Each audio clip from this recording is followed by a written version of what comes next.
Hey guys, John Jr. here, bringing you guys one final BBR Season 5 video. Today I'm going to be bringing you guys a retrospective, and what this is, why did I say it like it was two words, a retrospective? And what this is I'm going to be looking back at the highlights, the lowlights, and everything in between of this season, and at the end of the video I am actually going to have a short 10-minute interview with the other finalist, JBear, in a podcast style thing. So if you just want to skip to that, go ahead. There should be timestamps down in the description below. First and foremost, from the bottom of my heart, and you guys actually don't know how much this means to me, I want to thank you for all of the support on this BBR season. I started this season with around 650 subscribers, and just recently we passed 1,550, which is just astronomical. I know Joey obviously has a lot to do with it, but you guys obviously would not stay if you did not enjoy what I produce, and the view numbers have been amazing. The subscriber numbers have been amazing, which, by the way, did you know only 20% of you, I'm not gonna do that. Subscribe if you want to, though. I appreciate it. There's just been overwhelming support, not only in the views and the subscribers, but the comments. You guys have loved what I do, what I produce, and you guys have been really supportive. Even though, unfortunately, spoiler alert, because I learned my lesson last time, please click off the video if you have not watched the finals for whatever reason. We did lose the finals to JBear, unfortunately. You guys still showed amazing support on that. Even though I choked, I played really bad, and we'll talk about that in a minute. Your guys' support was fantastic throughout the entire season. I thank you so much. Moving forward, I hope you guys will stick around. We do have the next BBR season starting up almost immediately. Unfortunately, no Joey and no Nexus, no Envy, so there is going to be a little bit in a drop of viewers, and I understand that, but to those of you that are loyal, coming back to view my videos, I really do appreciate it. I'm going to be producing the same content, the same stuff you've been watching and enjoying, so you might as well stick around. I'm also going to be in another league called WPF and continue my run for the WPF Showdown League. That was kind of put on hold because the playoffs were kind of a little bit intensive on top of real life stuff. So that was put on hold. That will resume until the other leagues commence. All that being said, let's get to why you are actually here, the retrospective of the BBR. This was a crazy season. We had Joey, played Joey, we had Envy, we had Nexus, and we played Nexus, and we had a lot of really cool coaches, and I think it was a very unique and cool experience for everybody involved. It was just simply my friend group and then Joey's friend group, and it was really cool to be able to see them interact and see my friend group grow and become closer through this experience. It was awesome, man, and that's, at the end of the day, all I can hope for. Even though the outcome wasn't what I wanted, the journey was just amazing and one of my favorite leagues I've ever done. Even though at the beginning of the season I thought that this team was dog ass, I thought this was the worst team I've ever drafted, we took it to finals and we had a blast. I do want to go ahead and switch gears a little bit here. We're going to go ahead and check out all of our Pokemon and how they performed. If you did not know our team, you can check out the draft analysis at the top right hand corner of your screen right now. If you want to visit down memory lane and you want to see what I thought of each Pokemon at the time, we had Chien-Pao, Gholdengo, Glimmora, Quaquaval, Cyclizar, Dachshund, Kilowattrel, Wo-Chien, Slowbro, Santakana, who unfortunately did not get to make its appearance, Salazzle for a little bit, we never brought it sucked, and then Dondozo, who was an amazing pickup halfway through the season. And one thing that you guys actually might notice is Chien-Pao had 19 kills, and I want it to be very clear that 12 of these kills, it was 11 or 12, it was a very high number, double-digit number of these kills were in playoffs. So before playoffs, I don't think Chien-Pao was our kill leader. I think it might have actually been Glimmora after the Joey Pokegame battle. So very interesting. Again, Chien-Pao didn't get to hit the field like 2 weeks in a row, I think, because we won without it even touching the field or needing to click an attack. So keep that in mind. But Terra Chien-Pao is just so unbelievably good. We're just gonna go down the list here. So starting obviously with Chien-Pao, I just said my spiel about it. This Pokemon is broken. We are not allowing Terra next season, and we really shouldn't. It made finals 2 years in a row, 2 seasons in a row. It's broken. It's borderline the best Pokemon in draft, if not the best Pokemon in draft. Still debatable with Dragapult, but that's a video for another day. I love Chien-Pao, and if I could draft it every single time, I would, man. That mon is amazing. The second Pokemon, I just want to go ahead and give you an apology, Gholdengo. I said that you were not really a good second option, but I just wanted to try you, and I'm glad I did because you really proved me wrong. Everybody's gonna laugh in the comments talking about Screens Gholdengo, but man, Gholdengo can do so much more, and I brought a lot of versatile sets. Yes, Screens came maybe 3 times, but Specs came a couple of times. We had a Select-Berry, we had Nasty Plot sets, Recover defensive sets. Gholdengo every single week was able to take a Pokemon out essentially and be a check to something, and it was fantastic. And I wouldn't have had it any other way. He was the Robin to my Chien-Pao's Batman. And then, of course, Glamora was also fantastic. It did what I wanted it to do. It was a hazard setter. It had a weakness policy sweep. That was 5 of its kills. Toxic Corrosion later in the season was really utilized and really awesome. And it's a Pokemon that I'm going to see myself drafting over and over and over again. It's just such an amazing glue piece. And then I'm so sorry that we got to talk about this Pokemon. We got to talk about Quaquaval for a second.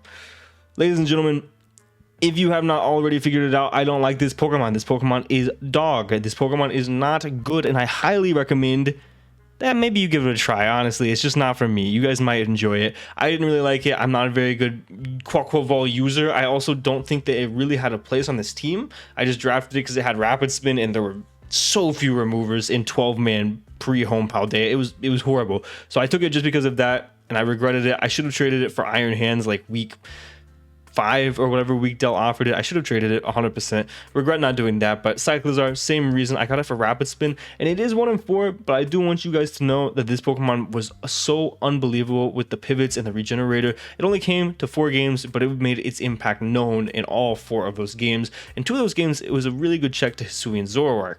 Dachshund was next. Dachshund was a really good budget fairy. Obviously, not going to be a top tier fairy, but Dachshund had its big day and made a thumbnail, and it did fantastic against Dell. It was the sole reason we beat Dell, and it even nabbed a kill in finals, which is awesome. Oh boy, here we go. We get to the real MVP of the season, everybody's favorite Pokemon of the season, Kilowattrel, the fan favorite, who made 1 thumbnail all season after putting in the utmost work. Kilowattrel deserves more respect, man. And I'm sorry, Kilowattrel, you did fantastic. This Pokemon won me over, and it is just learning defog away from being a John Jr. staple Pokemon. This Pokemon offers everything, and I do not regret drafting it for 1 second. Chien was next, and Chien's cool, but I didn't get to utilize it a lot, and it is what it is. It's just very tough to bring into certain matchups. Slowbro did very good. It didn't come to a lot of the later half of the season because I had Dondozo too, as a lot of people will point out, and Dondozo just did better in most of those matchups. I would have just preferred Unaware, and Dondozo did his job, but we'll get to that in a second. But Slowbro,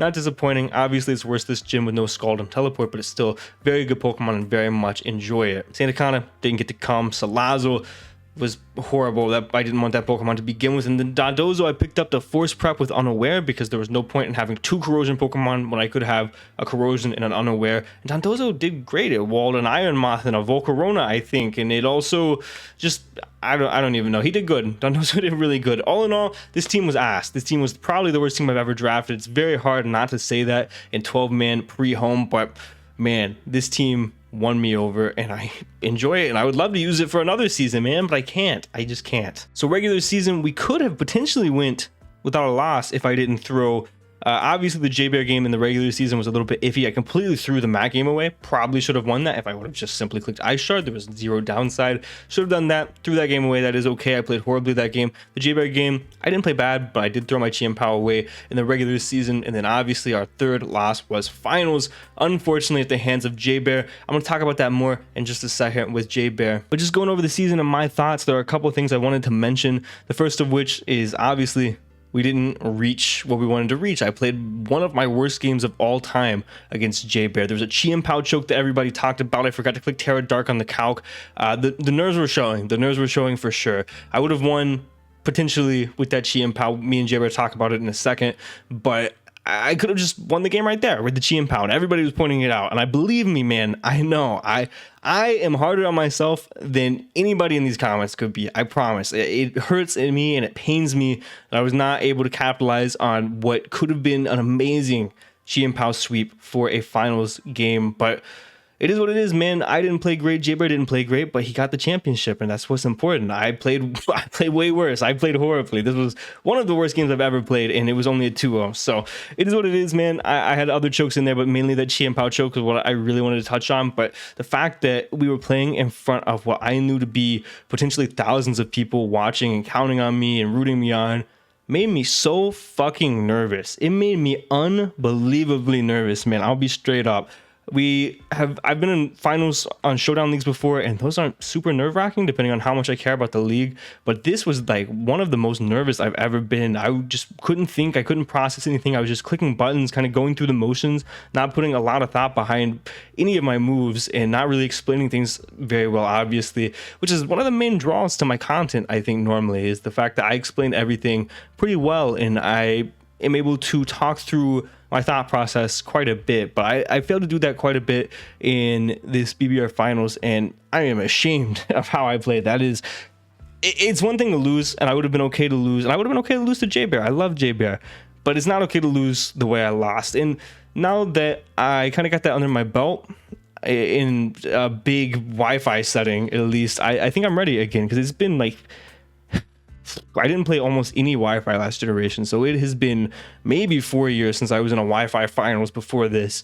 Last time was maybe NCP. That is not important. Last time was a long time ago, so this was almost like a new experience, and especially in front of people that actually care, that actually want to watch. It was definitely a new experience and definitely nerve-wracking, and it was just crazy. It was unreal. The nerves were there, and I'm sorry, but next time we're there, and we will be there next season, we're gonna go ahead and come through with the championship. I promise you guys that. I do promise you guys that. And the last thing I want to say before I throw you to the interview with JBear is I do think that me not building my own team definitely played a factor in how I played. And I'm not saying that in any means as a shot to Zazo at all. Zazo's team was fantastic. He gave me great notes. He explained everything. Everything was fantastic, and the team should have won. It just should have. I just played it very poorly. It just should have won every single time.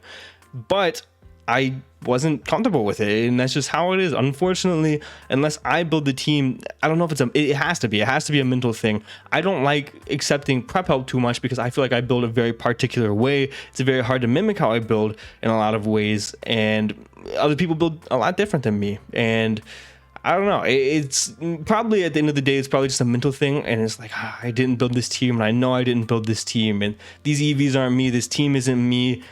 And even though the team functionally was very similar to what I built, I do think that there was some mental aspect that really hindered me. Again, shout out to Zazo. The team was good. The team was good.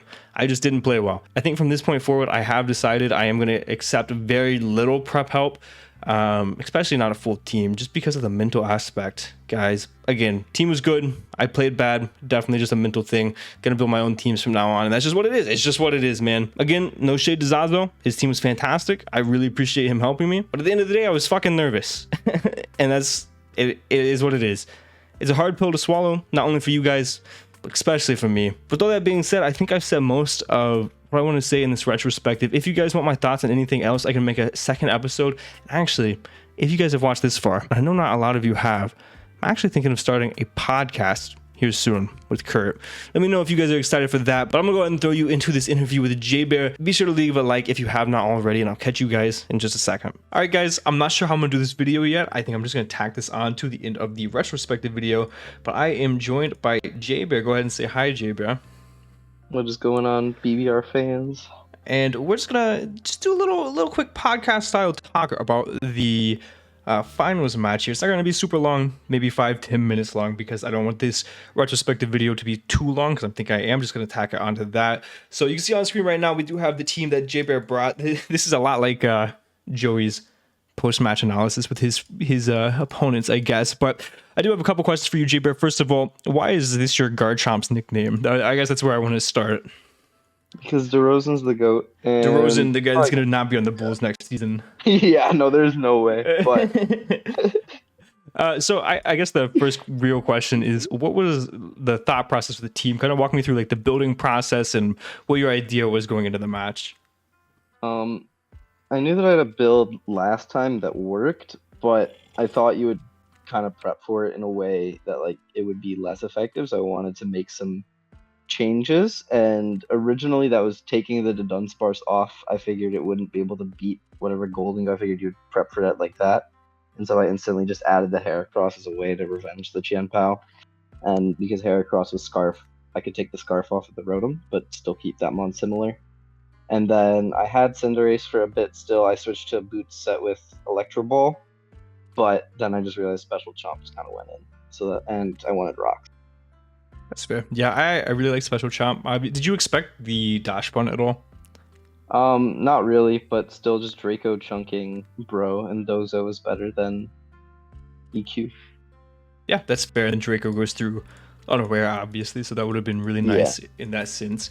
Yeah, no, I like the team you brought a whole lot. This Heracross. So, why were you max speed? What did you hit with that? Do you remember? Tai Quavo. Oh yeah, Tai Quavo. Dude, Quavo was so good too. So I guess my next question is, what did you think of the team that I brought? Because obviously, I don't know if you watched my team builder, but I only built the Kilowattrel set. The rest of it Zazo built, and it was kind of a similar team to what I had originally, like the function of it. But my original team, I was choice banded. Chien-Pao because it 2-hit KO'd everything after one spike. I was going to lead the same Glimora, except I was Sash instead of Air Balloon, get that spike up turn 1 guaranteed, and then just go from there. Yeah. I guess I wasn't expecting to see the dash bun just because I didn't really play any in mocks, but I knew it was like beatable, so it's kind of like why I didn't mind seeing it. I knew it would function probably over one of your waters, one of the defensive ones. Yeah. Cyclozar was like annoying me. That's kind of why I was like leading the Terra backs and immediately tearing it was so that I had something to pivot in once in case you had like the overheat for my clef key. I needed to preserve health on that. Otherwise, I was like in very dicey spots. And then you showed AV. I was seeing some AV, some Life Orb, which like made sense for me. But just the SD Chien-Pao, I thought I lost on the spot. I probably did. I was like You going through did my if head. I didn't choke, yeah. What was your sucker sequence if I sent out the backs? Dude, How many I times don't we even put know. In that suckers? instance, JBear, this was the next thing that I was going to talk about. And I guess this transitions into it well. I was Yeah. so fucking nervous. It was unreal because it's so different. I know I told this to you in DMs, but it's so different playing in front of thousands of people when you know thousands of people are going to watch in a Wi-Fi league and the biggest Wi-Fi league in years versus a showdown league where you're goofing around with your friends. Yeah. The Like, finals nerves were definitely there. dude, yeah, I know. We both made several misplays. Obviously, I could have potentially won with that Chien-Pao. I probably would have lost the fucking sucker mind game, but I'm not gonna play with you because I'm horrible with those. I probably would have just sucker turn 1. I assume you would have sword stance probably, right? I would have swords dance turn 1. I think I would have sharded turn 2 because I was like, if he lets me get off 2 swords dances and proceeds to lose the sucker mind game, he proceeds to lose the game. Yeah, I might have just suckered until the end of time. I don't truthfully know. I can't Yeah. truthfully give you like a good answer That's with fair. that. But yeah, especially so like with the finals. yeah, mentality. so I can't say what I would have done. I can't say that I would have won on the spot with that, but because I was calculating, I guess I looked back at the calc and everybody commented on my video, and there were a shit ton of people who commented telling me that I choked the game. I know, guys. I know. I'm aware. Apparently, I was calculating non-Terra Dark Soccer Punch, which never ever killed Heracross, and I was like, oh well, no fucking point in clicking it. And then I even almost did click it too, because I was like, but if I go into this, then this happens, and I might not even, I can still win the game without Chien-Pao, but ultimately I decided not to, and that was not great, obviously. I wanted to ask you about your play whenever you willowed the dash button. What was the thought process there? I just wanted to waste PP. I was just like nervous about the PP going into a potential wish endgame. Gotcha. Because I've been on So, like the other end where I've stalled someone out of like PP, but I could have just T-bolted. I had so much PP between T-bolt and Earth Power. gotcha. Yeah. And how many Earth Powers did you end up with? I think I had 8 left. I think you would have beat me then, regardless of the Yeah. stalling. A lot of people were asking me about that. I still think, like, because you obviously, I had to protect every other turn, else I just lost, unless I just called your shit, right? Yeah. But assuming you've got every single one of those plays right, then I don't think it really mattered ultimately. So yeah, it was dicey. yeah, so that was really tough. And then the Cyclozar left in on the back's caliber. Dude, I didn't even fucking think of Ice Shard. I was like, this dude is Earthquake, Terra Blast, and Icicle Crash. This dude is not Ice Shard. And then you clicked it, and I was like, I don't die, right? And I dropped. And I was like, well, I lose to Gengar now. Yeah, I was just like, he's gonna U-turn. He's got a U-turn. He's got a U-turn. I knew like there's like a possibility you like hard switch and then I've just like gotten pretty much nothing out of that turn. You've just been able to throw a wish back in the air, but I was just like hoping and praying that you like think you lived or like stay in and U-turn to try to get like chip and forget the ice shard.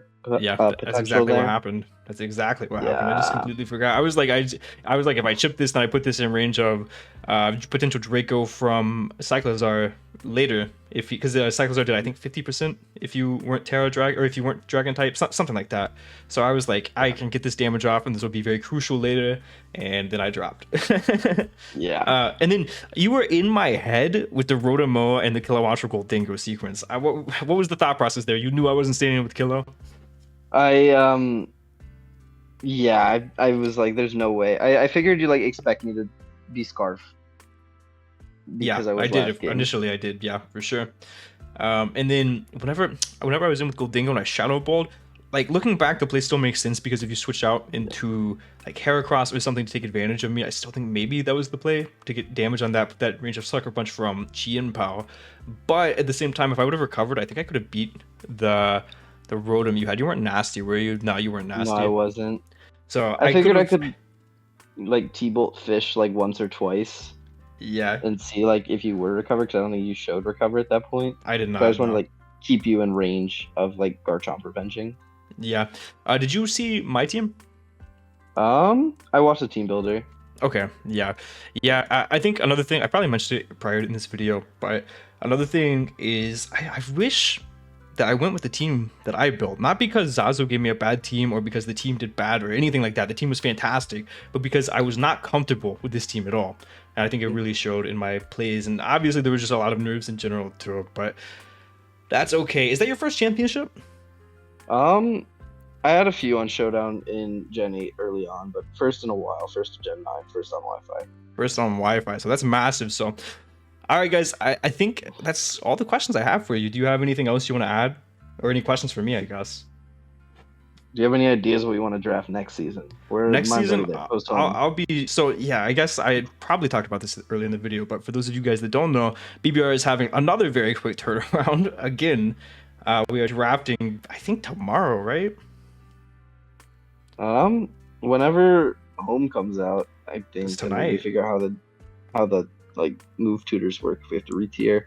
Yeah, so we're drafting very soon for BBR, and I'm gonna be honest, if I get the first overall pick, I'm taking Chien-Pao again because I just want him on the thumbnails. I think it's for the culture. I think it'd be really cool. Everybody really likes Chien-Pao. But a Pokemon that I do really want to try is Annihilate. I think Annihilate is just so cool, and I want to try using him because he seems like a Pokemon that I would really enjoy. A Pokemon that can be super versatile. Yeah, especially like the way you EV things. I figure you get a lot out of Annihilate. Me personally, I want Palafin. Palafin, that's a good one. And I think Terra's banned on it next season, if I remember correctly. Yeah. There's some interesting lower tiers I want to like try with Terra. Like I want to see Terra Regidrago. Dude, everybody wants to see that, or at least in Goons. Everybody's been talking about it. Oh man. Yes. That mom with Earth Power now is actually, I think, kind of crazy. Earth Power, Earthquake, and if it gets like Terra Steel for like the fairies. Dude, that might opportunities. What two types would you Terra on it? Just Dragon Steel, maybe? I think Dragon Steel or like Fairy Steel, but it'd be like one where I'd probably Terra based on matchups. That's fair. Look forwards and hopefully like matchup fish shit, yeah. Yeah, matchup fish for a little bit. That's fair. I think you would have to with Regidrago, to be honest. Yeah. But no, that's fair. That's a really good Pokemon. I don't know about any lower tiers that I want to try because right now I've got WPF is starting their draft tomorrow, so I've got a lot of their mons on my mind as far as like lower tier Terra Girl. There's some really cool, like I think Galarian Zapdos is gonna be really cool. I also want to try like Terra Lycanroc Dusk. I feel like with two Terra types works well. Just Terra Rock and Terra Fighting. Just Terrakion, straight up. Yeah, I agree. Basically. All right, guys. Well, I think that's it. Be sure to drop JBear a congratulatory sub on his channel. He passed 1,000 recently, right? Yeah, I'm like 10 away from 1,100. 10 away from 1,100. So why don't we go ahead and we get him up to 1,100, and be sure to check out his finals perspective as well, guys. He is not quite monetized yet. He needs some more watch time. So go ahead, go give him that watch time. Help him out. I really appreciate you coming on, JBear. Thank you so much. No problem. And thank you guys so much for watching. Really appreciate each and every single one of you. And for now, guys, this has been John Jr. signing off.